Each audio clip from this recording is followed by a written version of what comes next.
ครับนะครับก็นะครับกลับมาเจอกันอีกครั้งนะครับในช่องนะครับเลขเด็ดแอปเปิลนะครับเดี๋ยววันนี้นะครับจะมานะครับทำสูตรนะครับวิ่งล่างนะครับตัวเดียวนะครับ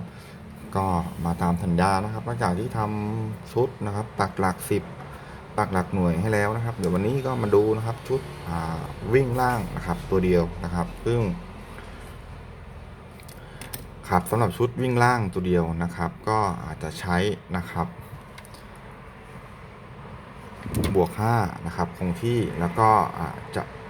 เลขหน้านะครับครั้งที่2ก็คือหลักร้อยนะครับบวกหลักหน่วยนะครับ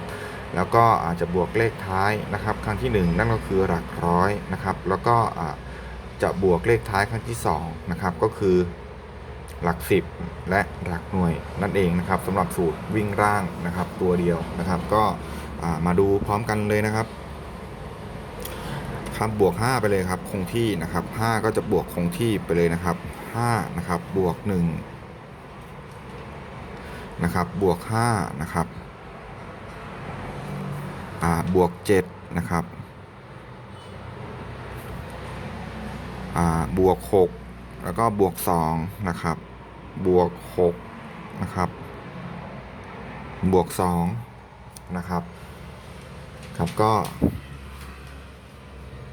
เดี๋ยวมาดูงวดต่อเลยนะครับเดี๋ยวเราค่อยมาไล่ดูกันเนาะก็จะใช้นะฮะบวก5คงที่เหมือนเดิมนะครับ5บวก9นะครับบวก2บวก5บวก8บวก0นะครับงวดต่อมาเลยนะครับ5บวก8บวก7บวก4นะครับบวก7บวก4นะครับผลลัพธ์นะครับงวดถัดมาเลยนะครับ5นะครับยืนตัวไปเลยนะครับ5บวก7บวก3บวก9นะครับบวก3บวก9นะครับ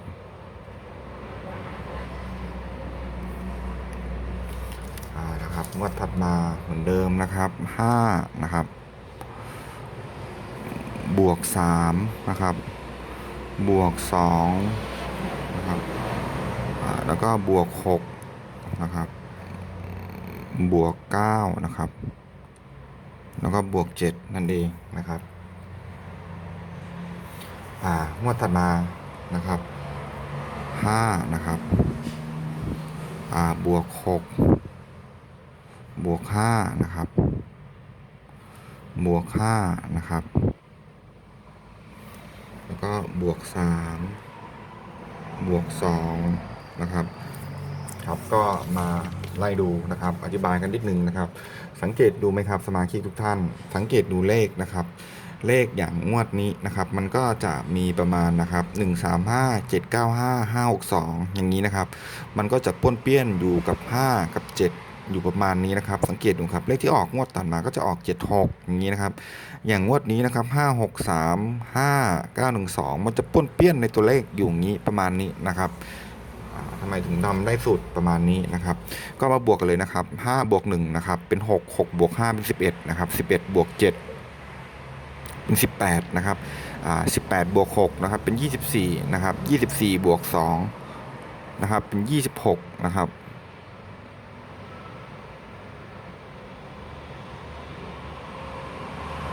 นะครับแล้วนะครับนำเลข6นะครับเลข6มาบวก3คงที่นะครับเราก็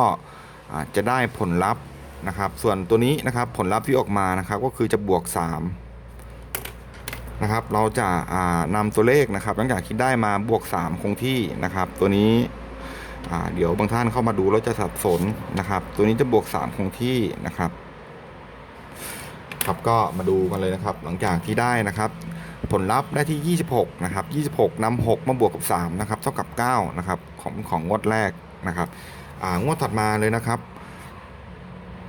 งวดถัดมาได้นะครับ9 บวก 5นะครับเป็น14 14 บวก 2เป็น16 16 บวก 5นะครับเป็น21นะครับ21 บวก 8นะครับเป็น29นะครับ29 บวก0ใน29นะครับเราก็ใส่ได้เท่ากับ29นะครับนำ9นะครับมาบวกกับ3เท่ากับ12นะครับ9 บวก 3เท่ากับ12นะครับเราก็ใส่2นะครับงวดถัดมานะครับ5 บวก 8นะครับเป็น13 13 บวก 7นะครับเป็น20 20 บวก 4เป็น24นะครับ24 บวก 7นะครับเป็น31นะครับ31 บวก 4นะครับเป็น35นะครับเราได้35นะครับนำ5นะครับมาบวกกับ3นะครับ5 บวก 3นะครับได้8นะครับงวดถัดมาเลยนะครับ5นะครับบวก7เป็น12นะครับ12 บวก 3เป็น15นะครับ15 บวก 9นะครับเป็น24 24 บวก 3เป็น27นะครับ27 บวก 9นะครับเท่ากับ36นะครับใส่6นะครับ36นำ6มาบวกกับ3คงที่นะครับเท่ากับ9นะครับ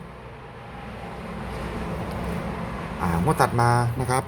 5 บวก 3เป็น8นะครับ8 บวก 2เป็น10นะครับ10 บวก 6ได้16 16 บวก 9นะครับเป็น25นะครับ25 บวก 7นะครับเป็น32นะครับ2นะครับนำ2มาบวกกับ3นะครับเท่ากับ5นะครับงวดต่อมาเลยนะครับ5นะครับบวก6เป็น11นะครับ11 บวก5นะครับเป็น16 16 บวก 5นะครับเป็น21นะครับ21 บวก 3เป็น24นะครับ24 บวก 2เป็น26นะครับเป็น26นะครับนำ6มาบวกกับ3นะครับเท่ากับ9นะครับ6 บวก 3ได้9นะครับสำหรับสูตรนี้นะครับเป็นสูตรวิ่งล่างตัวเดียวนะครับนำมาแบ่งปันฟรีๆนะครับอย่าลืมนะครับเราจะบวก5นะครับคงที่แล้วก็จะมาบวกนะครับเลขหน้าครั้งที่2นะครับก็คือหลักร้อยนะครับแล้วก็จะบวกหลักหน่วยนะครับแล้วก็จะมาบวกนะครับเลขท้ายครั้งที่1ก็คือหลักร้อยนะครับแล้วก็จะมานำมาบวกกับเลขท้ายครั้งที่2ก็คือหลัก10กับหลักหน่วยนั่นเองนะครับก็จะได้ผลลัพธ์ออกมานะครับแล้วก็จะนำผลลัพธ์ของตัวสุดท้ายนะครับมาบวกกับ3คงที่นั่นเองนะครับสำหรับชุดแรกนะครับได้9นะครับมันก็ออก89นะครับงวดนี้เราก็ได้9นะครับงวดแรกนะครับงวดถัดมานะครับเลขที่ออกนะครับออก20นะครับเลขที่ออก20นะครับงวดถัดมานะครับออก85นะครับออก85เข้าเป็นงวดที่3แล้วนะครับงวดถัดมานะครับออก59นะครับงวดที่4ครับงวดถัดมานะครับออก15เข้า5นะครับสูตรนี้เป็นงวดที่5นะครับงวดที่6นะครับออก79เนาะก็เข้า9นะครับก็มาดูนะครับของงวดประจำวันที่นะครับ16พฤศจิกายนนะครับสูตรวิ่งร่างนะครับตัวเดียวนะครับจะได้ตัวไหนนะครับก็อย่าลืมนะครับสำหรับสูตรวิ่งล่างตัวเดียวนะครับตัวนี้จะบวก5คงที่อย่างที่ผมบอกนะครับบวกเลขหน้านะครับนั่นก็คือบวกเลขหน้าที่2นะครับก็คือหลักร้อยนะครับนำมาบวกกับหลักหน่วยนะครับหลังจากบวกหลักหน่วยเสร็จปุ๊บนะครับเรานำมานะครับบวกกับเลขท้ายครั้งที่1นะครับก็คือหลักร้อย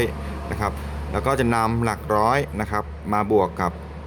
หลัก10นะครับและหลักหน่วยนั่นเองนะครับบวก5ไปเลยนะครับคงที่นะครับ5 บวก 8นะครับบวก6นะครับบวก